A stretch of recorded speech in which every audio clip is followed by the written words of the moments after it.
ये सवाल पूछा जाता है कि लिटरेचर क्या है, आप लिटरेचर क्यों पढ़ रहे हैं, लिटरेचर है क्या, लिटरेचर के अंदर कौन कौन सी चीज़ें एग्जिस्ट करती हैं। तो लिटरेचर का अगर आपसे कोई मतलब पूछे तो लिटरेचर का मतलब होता है mirror of society, reflection of society. यानी कि ऐसा जो है वो कोई भी आर्ट या ऐसे भी कोई चीज़ जिसके थ्रू हम सोसाइटी को रिप्रेजेंट करते हैं। तो राइटर हजरात अपने वर्क के थ्रू लिटरेचर को रिप्रेजेंट करते हैं, जिसमें वो सोसाइटी का क्रक्स दिखाते हैं, सोसाइटी के अंदर जो चीज़ें चल रही होती हैं उनको दिखाते हैं।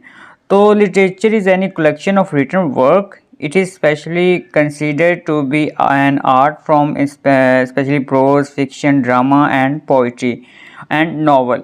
तो ये एक ऐसी टर्म है जिसके अंदर किसी भी नॉलेज या इंटरटेनमेंट रिकॉर्ड को प्रिजर्व्ड किया जाता है और विशेष दूसरों तक, लोगों तक ट्रांसमिट किया जाता है।